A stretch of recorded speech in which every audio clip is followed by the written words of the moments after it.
Hola guapas, and welcome to episode 14 of the Hola Guapa podcast. For those of you who are new to the show, I'm your host, Nisha Patesh. I'm also the founder and creative at Hola Guapa, a digital community of almost 12,000 artists and creatives from all over the world. A blog, a website, an online shop, a podcast, and most recently, a small batch slow fashion line. On this podcast, we take the creative conversations even further, sharing the real stories, tips, and tricks the artists in this community have found on their journeys to success. I'm so thrilled to introduce you to collage artist Jasmine Romero. Her talent and passion for the world of collage, which we both felt is a totally untapped medium, by the way, had me so inspired and yearning to learn more. What I loved most about talking with her is how evident it is that being an artist actually runs through her blood. So much so that she didn't let the barrier of expensive art supplies or art school tuition stop her from creating a career as an artist. But it doesn't stop there. As an emerging creative, Jasmine shares how selling her work across multiple platforms, exhibits, commissions, and alternative revenue streams is most definitely the key to building confidence in her baby brand, and the most important way to give back to her community by giving her audience a wide variety of ways to access her art on their levels. So whether you're an emerging artist, an established artist, or still just dreaming about the possibility of it all, this is the episode for you. And with that, let's get into the show.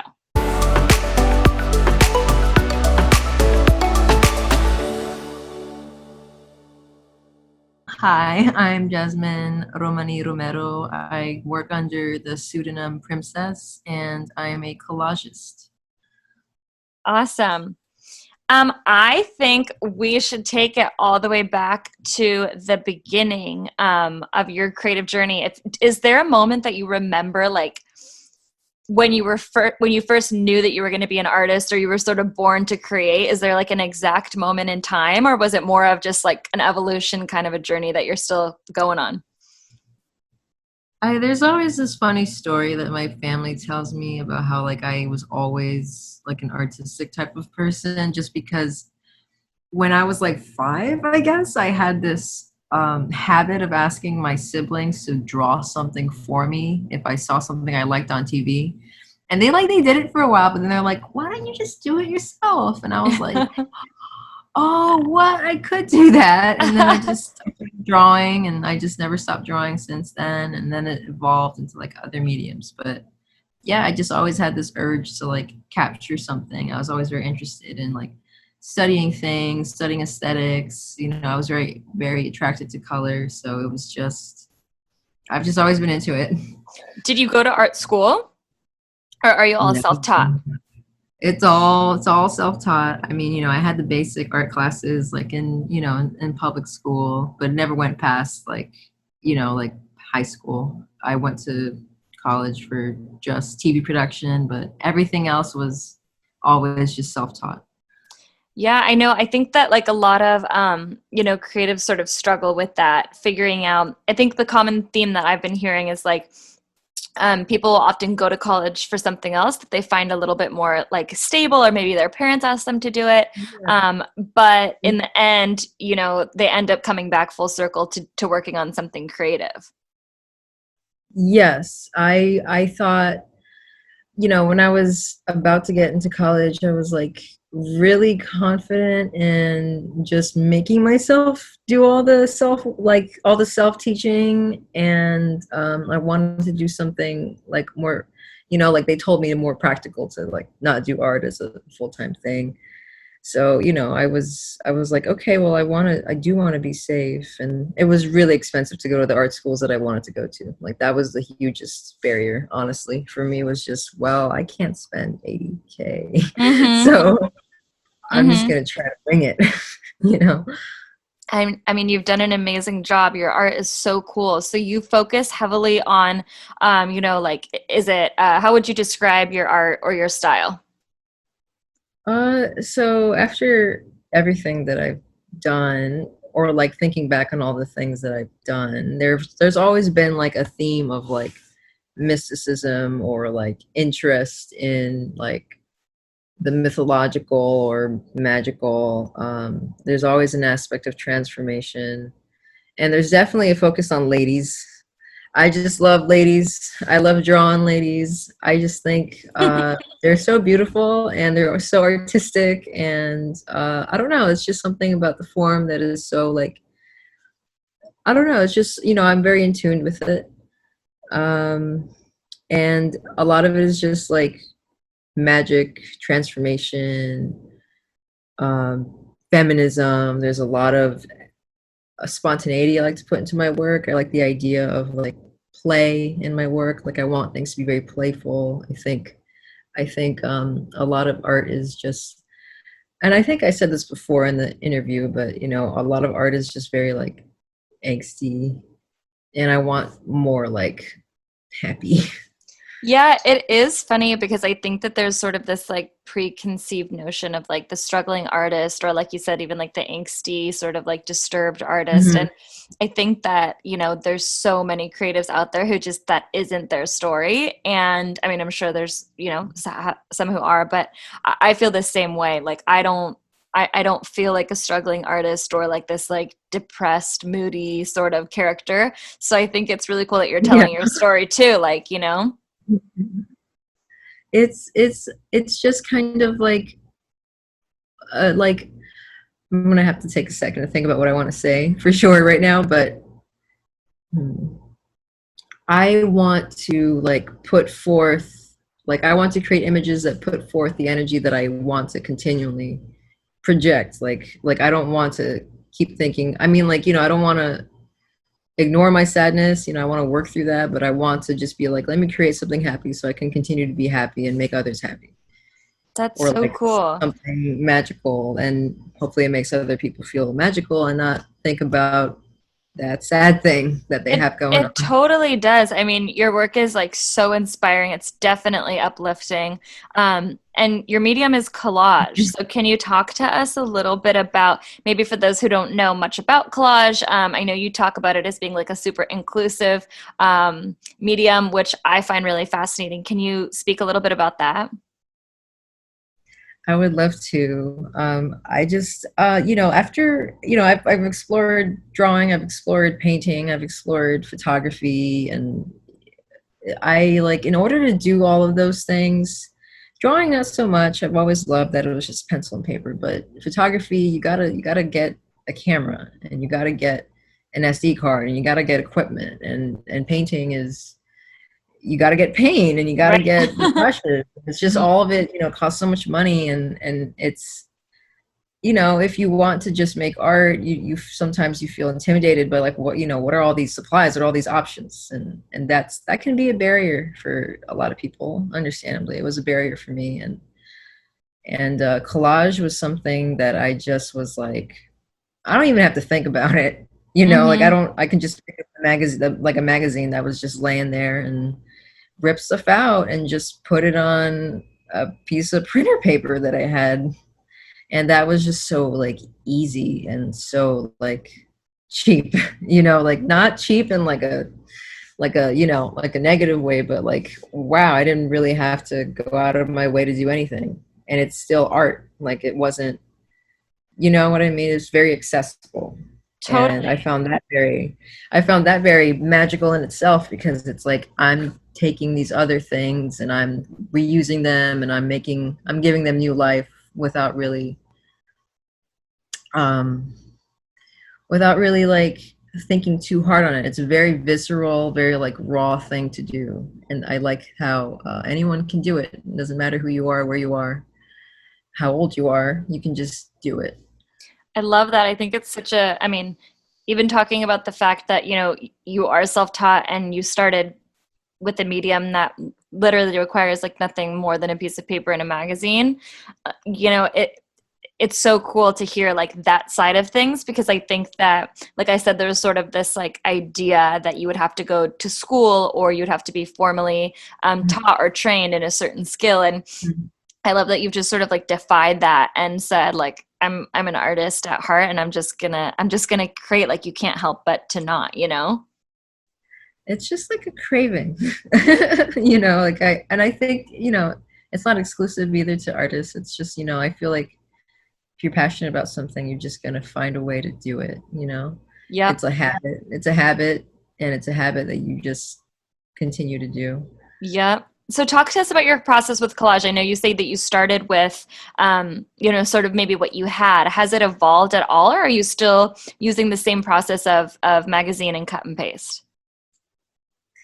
It's come a long way since I started doing it in 2017. In 2017, it was super, like, super raw, super rough kind of work, like literal, like whatever I liked in the magazine, whatever magazines I had on hand, I would just tear out and like use it on all these envelopes that I got, because I just had so many envelopes from, like, my sibling who lives in another state, or like, greeting cards or what have you. And I was like, I don't want to throw out these envelopes. Like, there's pretty writing on them, there's pretty stamps on them, they have these fun colors, like one is green, one is pink, and they were like a canvas. And so I just used them. I just used letters and magazine scraps first for a while. And then over the years, it's become a lot more, it's become less visceral. It's become like a little less loose. It's become more layered. And I did a lot of digital collage for a while because I wanted more control, because that's a big thing I've noticed for myself and my artwork is, I don't know, I just, I feel like I'm not in control a lot of the time in your life. So when you have a hobby, you feel like you're in control of it, but Mm-hmm. then I felt that it started hindering me. Like, doing too much digital collage could hinder me because it was like there was too much control. For those who don't know, what is the difference? I mean, obviously, digital collage is that you're using a computer, but is there? Can you explain to us like the difference of the process? I think everybody would understand like what regular collage is, but how are you collecting sort of these scrappy items if you're working on a computer? That's a good question. So, and this also leads into how, like, my material gathering process changed. So when I wanted to do more digital collage, because I wanted to be, like, I guess, like, less messy in person, I used a lot of like websites. Like, I would go to the Met. They always have like a public domain collection. I would go to old book illustrations. I would just go find very old images, because I Gotcha. just have an affinity for those, like, vintage images. And I would just kind of like use the same, like eye seeing method that I did with magazines. Like, I always look at the whole image, and then I try to pinpoint something that, like, a very specific form within the image itself that attracted me, like something that just kind of like stuck out at me. So I would pinpoint that, and I would cut that out, like with like the lasso tool on Photoshop, and then I would go Gotcha. find another image that, and I would just repeat that over and over again until I had several pieces right there, and then I would tweak them, and that's when the control comes more in, because on Photoshop you have so many things that you could do to an image. Yep. And it's kind of like graphic design, honestly, but it's still collage because it's like less rough, or more rough rather than graphic design. Mm-hmm, mm-hmm. I'm looking through your Instagram right now. Your stuff is so cool. Thank you so much. I'm really honestly so, like, touched that you like my work. It's so cool. So take us, I mean, obviously you've built sort of, you've developed a community and your work has really gone through this evolution. And I want to hear more about how you turned it into a business. I think you mentioned it started as a passion and a hobby. What steps did you take to sort of turn that into a business? It's not a full-fledged business right now. It's kind of like a baby business, which is, Yeah. it's like, it's budding, which is, it's nice. It's nice to see, and it feels good. Instagram really helps a lot, honestly. Like, I wasn't really someone to depend on Instagram before, and I don't think I, like, really still depend on it too much, but it's an interesting tool for me, and it's honestly necessary now. It's necessary to have. a platform online, because that's just, that's just what I mean, especially now in this year, like we want to be digitally present because we can't be physically present as much as we want to. Yeah. And Instagram just like helped me, like, first of all, it was a way for me to just put my work out there, so it's just not sitting on my desk or like in a drawer somewhere. And it helped me see what people liked and responded to, and eventually, like, I mean, I don't really try to do work for anyone other than myself, but it's always fun to see what people have to say, and it's great to get comments because they give you other ideas on what to collage on. Or so I was just like, okay, well, something's happening here. Like, people are actually reacting to my collages. I've gotten a lot more like genuine reactions to my collage work than I did with photography or than I did with drawing. And that was like an interesting thing for me. Like, I liked that feedback because it made my work feel more like real somehow. Yep. uh then I just kept going. Like, I just kept making art and just finding my focus with it. Finding your focus with it is really important. And then people just started asking me to, like, can you do this for me? Like, can you commission me this? Or like, can you just like, can I, it started off like that. And then I was like, I could get a Patreon, and Patreon helps too. So I just kind of use Patreon and Instagram like together. Can you And I don't really, explain Patreon yeah. a little bit further? Definitely. Patreon. So Patreon is one of the many kind of like art or like subscription services out there for creatives, rather, not just artists, but like creatives as a whole. And basically, if you're on Patreon as a creator, then you get to reward the people who support you, basically. So, if there's like this comic artist that you love and you just want to like support them, but you don't have a lot of money, you can just give them $1 a month. But you'll get something back for that $1 a month that you give, or $5 or $10, but you always get something back. And I like that because that's how you show your gratitude towards people who support you, and gratitude always begets more gratitude and begets more happy things. And Patreon allowed me to do that. Patreon allowed me to show that I appreciate the support, and Patreon allowed me to also stay accountable. What I do on Patreon is, I give out like wallpapers of my collage work, like downloadable, a lot of like digital downloadable thingies. I do sticker packs, like monthly sticker packs for people who pay $7 a month. I do monthly 4x6 prints for $10 patrons. I do videos every month, and that's just, extra content for people who are showing me extra love. That's amazing. And you said that there's a few of these sort of like give back sites. Yes, there's not only Patreon. Patreon is probably like one of the biggest ones, but there's Ko-fi, which is a little less structured, but it's more donation based. And there's a bunch of others I can't even remember the name of right now, to be honest. But they all have their own pros and cons. And some sites you have to pay to use, some sites you don't. It really depends on what your goals are. Yeah, I mean, that's an amazing way to sort of build a community around your work. And I love like the give back element of it. And then, when people want to support you and they want to see more art from you, they're able to donate. It's such a cool concept. How It's great. everything's gone so digital, It's cool to see the advantages of that, especially like in the creative community. Yeah, it's really, I mean, I wish everyone could have access to the internet. And there's still such a huge digital divide, unfortunately. But for those who are lucky to have it, like, it's really a blessing, I think. And you think that that's been sort of a huge tool, Patreon, in the journey of turning your hobby into sort of more of a business?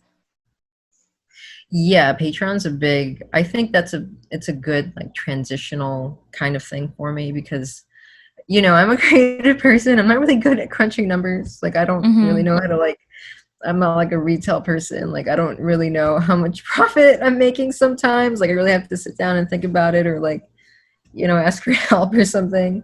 But Patreon has allowed me to be like, okay, so I am spending this much to make this happen.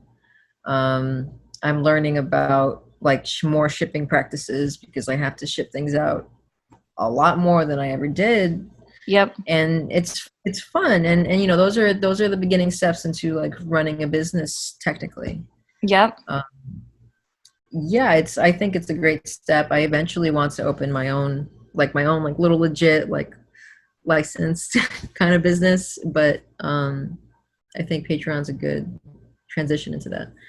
That's so cool. And I know that I think something that's super like admirable about you is it seems like you kind of always find a way to keep creating, and to keep that alive. Like it seems like no matter what you're faced with, like, okay, you don't even have materials, you're going to find a way. Or like no formal education, you're going to find a way. Or even with this like Patreon website, it's like you're finding a way to sort of build this larger community that will eventually lead to being able to transition to making this like a full-time career.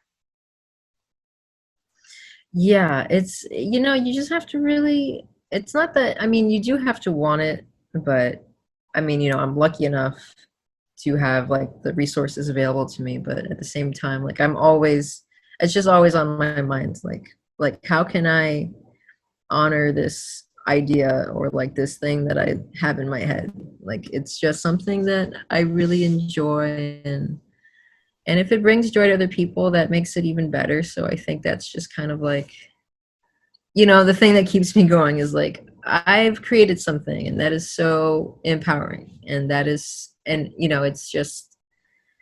just feels good, you know? Mm-hmm. Yeah, absolutely. And I see like another thing that you've done is sort of creating these collage kits. Yeah. Oh man, I need to do more of those. I haven't done them in a while. I really, oh man, Can you yeah. talk to us about the collage kits and sort of the idea behind that? Yeah, of course. You just inspired me. I'm gonna get on that. Like this week, like I have some Good. time. Yes. Yeah, collage kits. So that's another like little project that I love just because of the whole accessibility thing. I mean, the idea that I can like curate some fun images for other people to use and make their own art is very appealing because it's I'm still creating something, but people can take it and make their own thing out of it, make their own artwork out of it. uh, they're basically just a lot of most of my collage kits that I have out right now, they're just even smaller pieces of collages I've already made. um, and it's just a way to be like recyclable, like I like the idea of like constantly reusing things. I don't think it's a bad thing to reuse things in work. I think it's a good challenge to like constantly re-envision things. Mm-hmm. And basically, they're all like really easy shapes to cut out. You just print them out and you cut them with some scissors and you put them on wherever you want. And I think that's a fun thing to do with your spare time. And I think it's therapeutic too. And these kits are for sale. No, they're free. So They're cool. free on my Patreon. Yeah. Got it, got it, got it. So it links back to the Patreon so people are able to do again the donation and then you're able to sort of gift them with this collage kit. That's so It's like, cool. yeah, exactly. It's a public post and, like it happens to be like right there. So if people, ever want to, like they can, but it's there. It's just there for everyone. Amazing. And speaking sort of about like the evolution of where you're going with your work, I don't want to pronounce it incorrectly. Is it palmistry? Palmistry is perfect. Yeah, that's Okay. correct. I just threw in an I in there just to make it fun. Can you talk to us about palmistry and sort of what your idea and your vision is behind that? Oh, that's like a little hard for me to explain because it's still kind of like works in progress, but I think it's just a culmination of everything that I've enjoyed in life, like graphic design, like product design,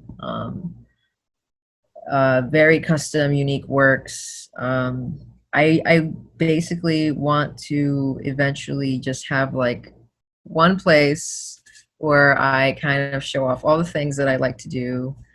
And you know, so if it's, you know, like you can buy collages, you know, collage prints on there too, but I eventually want to branch out more into like, you know, like vintage trays that have collages that I've put myself on them. Like, so that's like a one of a kind, like artwork that you can use, you know, at home, or like a cute wooden sign that you put up on your door with like a collage on it, or Really cool. collage greeting cards, or like, yeah, more just collage things, whatever I can do, or like tote bags, you know, like a little brand.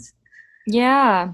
So you're finding a way to turn, collage into a brand, actually, just like you said. Like, instead of sticking to maybe the traditional format of, found objects on paper, you're finding a way to then transfer those images, maybe, digitally or otherwise, onto items that can then be used and sold. And what a cool concept.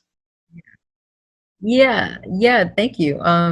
It's just, you know, you still don't really see a lot of like collage work on things. Like it's always a drawing or a painting or a photograph, they're all wonderful, don't get me wrong. But collage is like still like not mainstream. Like it's still not very seen. And I just feel like there should be more of it. Yeah. It's true. It kind of is this like little untapped medium. And I think that the people who are into the artists that I've, spoken with who are into collage are like obsessed with it. It's almost like a form of therapy. It is. It really is. I think it trails back to that you know, that rawness, like that kind of just like having something jump out at you, and you just kind of know that it works, instead of, as opposed to like, you know, you're doing a painting and you're trying to be very strategic, and you get all hung up on technique, and you get all hung up on what brush am I using, you know. And collage isn't like that. It's just kind of it's very intimate.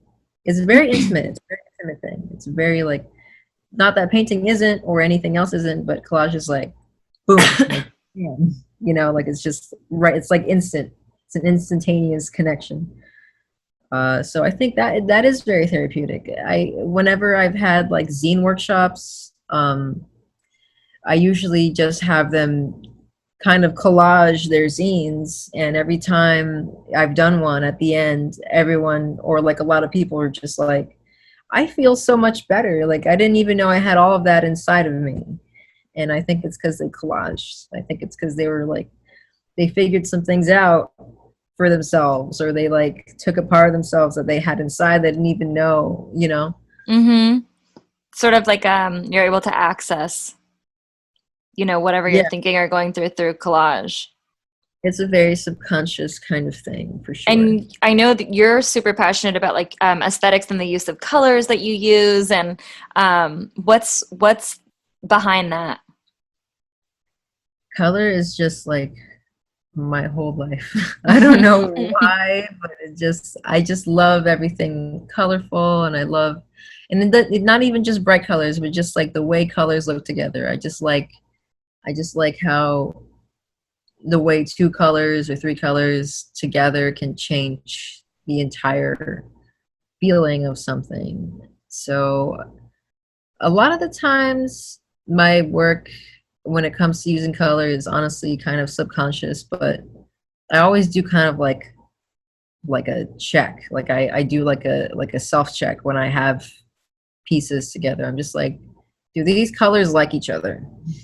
Like I just need to ask myself that, like, do they actually get along. Like it really just brings the whole piece together if they do, and it really projects a certain mood or a certain personality. The right colors really they matter. Was there like a moment in time where you sort of remember getting obsessed with color, or has it just always been in you? I think so. When I was more of an like amateur illustrator, all I ever did was just use pencils. Like I didn't color anything. I never bothered to color anything. And that was like through the end of high school. I was just obsessed with sketching. I was just obsessed with the way pencil lines looked for whatever reason. It was a very comforting thing for me. But I think once I started doing photography, that's when color, well, no, actually painting. When I started painting, that's when color popped out at me. And it was just the fact that, like the cheapest paints are, they're always like a certain saturation. They're always very bright. And I just remember using them and seeing the way like the colors blended on the canvas and just seeing all the possibilities that you could just come up with color. And I think that's when that really, yeah, that's when it kicked off for me, just painting. And you've become sort of like obsessed with it ever since. And Definitely. your use of color is so cool. I Thank you I very see much. too that you've been featured in a bunch of different exhibits. And that's a huge part of, sort of building your, I want to say like your community, and sort of it looks like that's something that you've focused really heavily on. Can you speak a little bit about being an artist who is exhibiting their work actively and sort of what that does for you? So it's kind of like, it was kind of a surprise that I even got to exhibit anything, honestly, for me, because I never saw myself as a fine artist. I never saw myself as like an art gallery artist. I think that's a very specific world. It's a very specific like community, and not to speak any negativity on it, but there's like a barrier again. Like there's a lot of barriers in the art world. So it wasn't something I really saw myself doing, and I think that's why I didn't go to art school either, because art just felt very personal, and I didn't really think I think for a while I didn't feel good enough to do it, because of those barriers. And I just had done a lot of, I think I've never exhibited anything until collage, and I think my first exhibit was it featured all those original collages that I ever did, like those first envelope, those very raw, rough envelope collages. It was called Hidden, and it has parentheses around the word. And that was a big eye opener for me. I mean, it was a small exhibit, but it was my first solo show. It was my first show, and it was my first show that was all about my work. And it was at the Hudson County Art Supply in Jersey City. It's no longer around, unfortunately, but I'm very grateful to the owner and the space that I was given. It was just like a great learning experience, and it was awesome to have people actually show up and look at my art. Like that was a big thing for me. I was like, oh, like it's not just like a thing I did in passing, and people actually want to come and like look at it and talk about it. And like that, I can see why that showed me why like people want to exhibit their work, because it's just like, if it makes you feel accomplished and respected. It does. And it's just trying to find the right words. It was also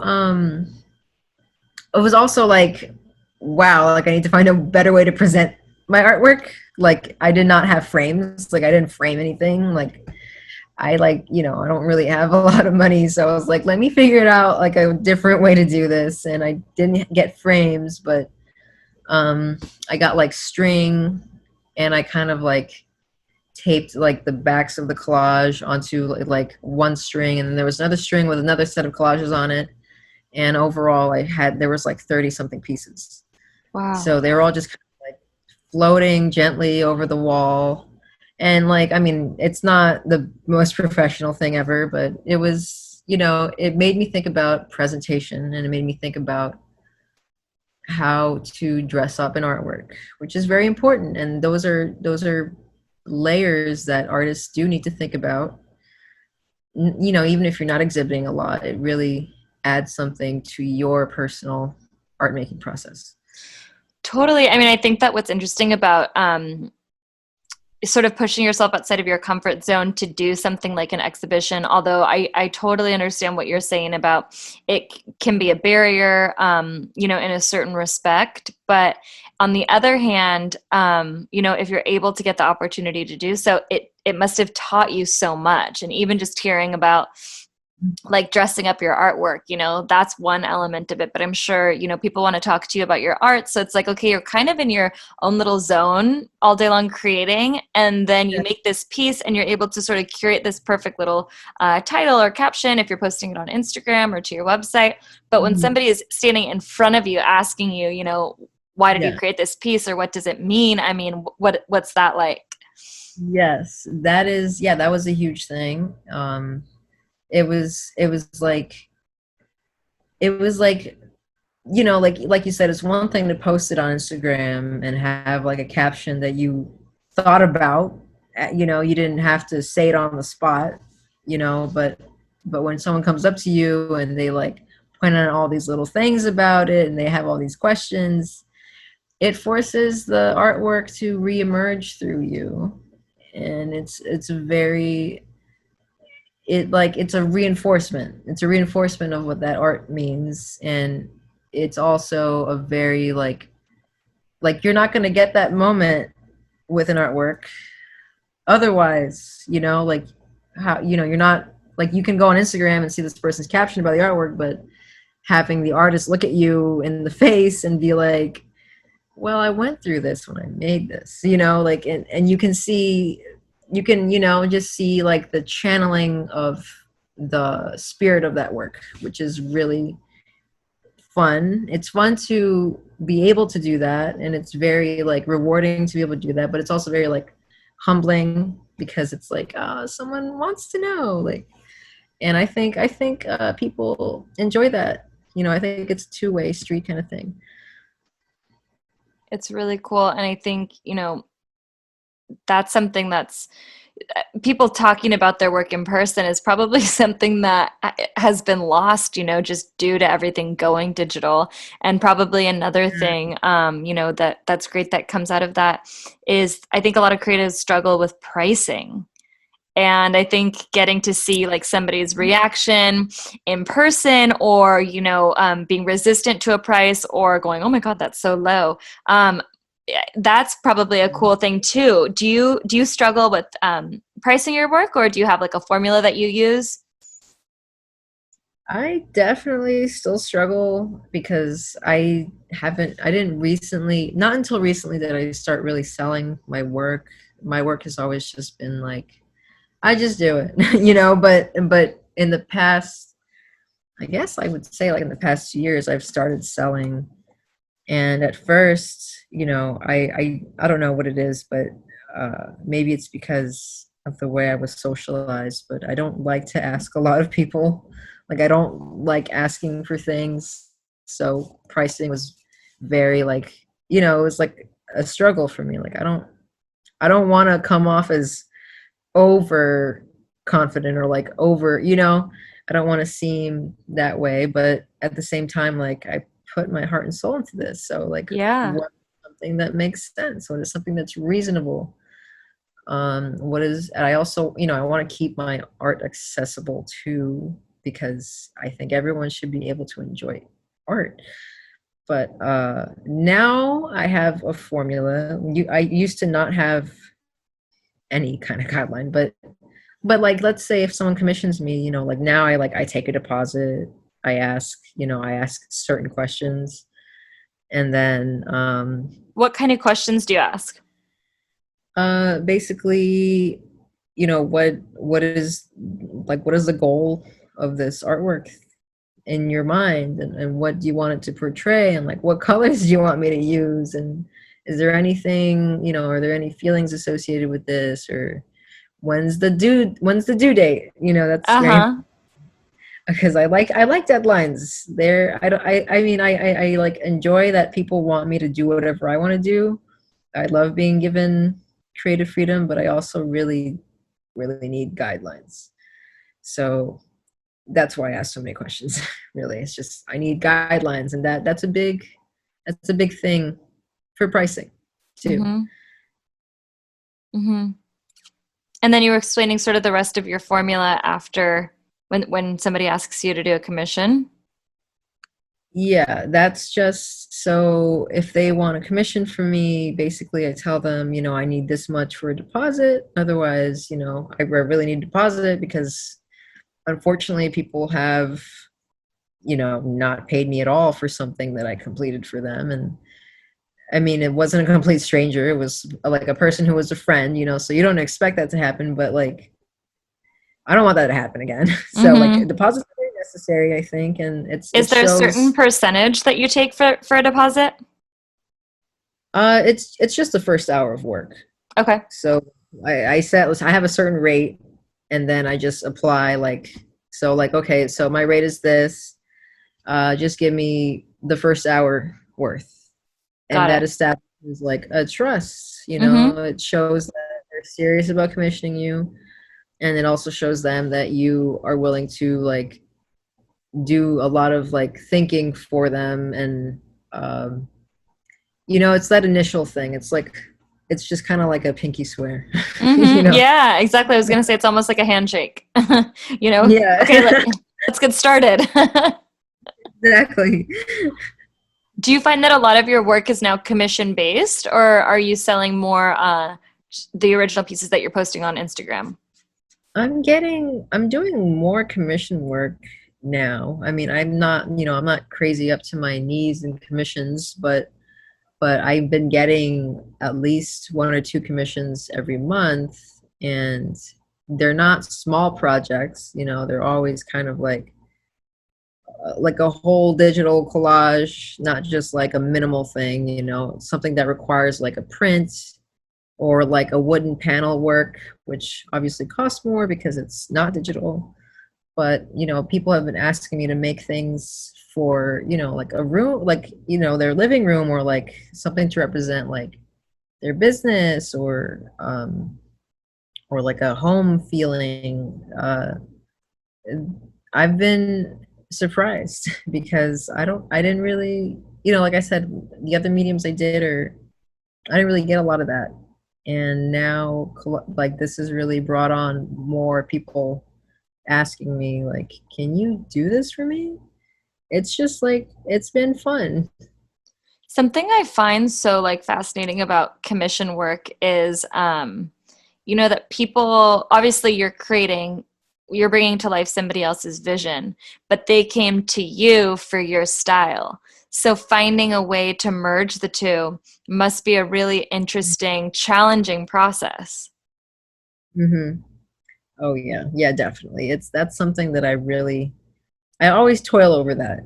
Like I always, it might be something that I overthink too much. I'm still struggling with overthinking and like being too controlling. I don't want that in my work. I want looseness in my work because I just feel like that's the best work, but that's why I ask questions. That's why I ask a lot of questions. Like I need colors from you. I need like some associations from you. Like give me some images like as reference, or give me like symbols. Like do you like bunnies? Do you like flaming hearts and old like religious paintings? Like do you like those? Because that would help me. Like I think humans are very much in tune with symbolism.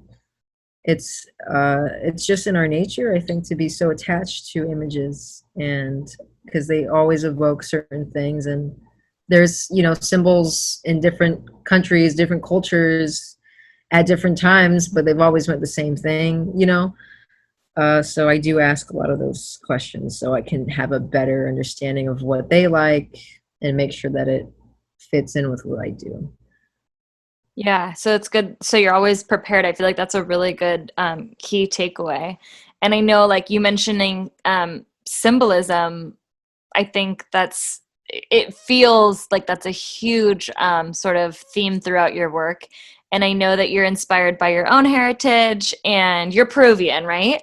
So I think that going back sort of, through, is it Inca heritage? It's Quechua heritage. I'm Peruvian American. I wasn't born in Peru, but my parents are straight from Peru. And there's not a lot that I know too well. Like there's some mystery in my family history, but I did like a report recently, and I have, you know, I just have so much like Andean heritage. And obviously the Andes, you know, they, you know, in pre-colonial times, you know, there wasn't just the Quechua people, there was Aymara, and there was a bunch more that I can't even remember the name of right now. But my mom's, her first language was Quechua, and that's a huge language family. That's, you know, that originated in the Andes, and it's such an old language. But that was her first language, and she would speak it sometimes in the house, and I just love that, you know, like that I have that link to something that's so old. I don't know. I just, you know, symbolism is very old, and language is where, you know, language is part of symbolism. And Quechua is like a very interesting and agglutinative language. It's very like image based itself, even though it didn't have a writing system at all. But like the words themselves are very like, they're very strong. Um, so I'm trying to incorporate more of that heritage and its symbols in my work now, because, you know, I was born in Florida. I didn't get to like grow up in Peru and like, you know, be there, but you know, my family always cooked Peruvian food. They always spoke Spanish. My mom would speak Quechua sometimes, and they were, you know, they were able to assimilate very well into American culture. So I wasn't like, I was Peruvian, but I wasn't, you know. And Yeah. now that I'm older and I'm more self-aware, and I realized that I've been struggling with a lot of like Eurocentric things, like Hmm. Eurocentric and I like always wanted to look not the way that I was born. Like I like always wish I had blue eyes or something, or I always wish I had blonde hair or something, you know. Hmm. And I'm just like, why? Like, why am I doing this to myself? Like, I want to be proud of my indigenousness and essentially, I mean, you know, being Hispanic and Latina is, you know, I'm not only indigenous, you know, there's European in me, there's black in me, there's so much, you know, in there. But I just feel so connected to my parents, and I just want to like, I want to hearken to that. I want to learn more of that side of me. So I'm exploring that in my work more too. Yeah, that's sort of like your process of, self-discovery through your work. You can really feel it, and Thank you. that's probably, like a long journey, like for most creatives. Something that a question that I've been having fun asking on these podcasts is, if you could go back and give your younger self advice, what would it be? Just love yourself. Like honestly, just be kind to yourself, and don't be so obsessed with being someone other than who you are. Be confident, you know, don't be shy. Like I struggled forever with shyness. I'm still a shy person. I don't, like, a lot of people tell me that I don't act shy whatsoever, but like my anxiety is always like up to here. I don't know why. but it's something I'm working on, and if I could go back to like little Jasmine, I'd be like, you're great. Like, don't hate yourself. Like, there's no, you shouldn't put like space for that kind of energy. Like, you should be happy with who you are, and you're unique. Everyone is, but like, embrace your uniqueness. I love that. Embrace your uniqueness. I mean, I think in the end, that's what makes you you. Every little piece of you, obviously, it's so reflected in your work, and so why not embrace that? Exactly. I mean, especially when it comes to art making, like, it's just crazy to see how many different art styles are. Like, it's like, even between like two illustrators, like, the way their hand moves is different, so the way the brush strokes or the pencil lines come out is very different, or your habits and your tics and the environment you grew up in and the images you see, like, your brain interprets all of that stuff very differently. So like, why try to look like someone else? I mean, of course you can admire someone else, but why copy their brain? Like, try to find how your brain works. Yeah, I love that. It's been so great chatting with you. Where can everybody find you, support you, pimp yourself out? Okay. I'm on Instagram. That's the fun, easy thing to do. It's Princess Art on Instagram now. It used to be something else, but it was confusing. PRIMCESS Art, Princess Art on Instagram. And if you like the stuff that you see in my Instagram and you want to like see even more extra stuff and you're willing to put down a few dollars, you can go on my patreon.com/princessart as well.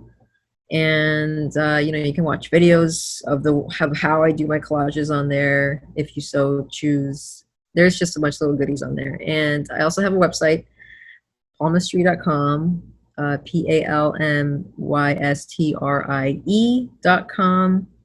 That's just like, my collage art's on there, but you can also see like where I've been featured, read a little bit about me, and then maybe see some of my non-collage work. So that's where I exist online. Amazing. Thank you so much for being on. No, thank you for inviting me. This was really a pleasure. It was. Thank you so much for listening to this episode with Jasmine Romero. I hope you gained as much value and inspiration from her story as I did. If you love what you heard, please make sure you rate and review this episode on Apple Music and/or Spotify. It really helps to spread episodes like this one to other creatives looking for their daily dose of inspiration, and I would be forever grateful. But before we go, if you haven't already, make sure you head over to olaguapa.com to check out this month's collection of Guapa Gals, including a new collection of tote bags, earrings, and a new item, an energy intention card deck you won't want to miss out on. So head over to olaguapa.com and discover your new favorite female-owned and artist-made brands today. With that, have a beautiful week, Guapas, and as always, sending you tons of inspiration and lots of love.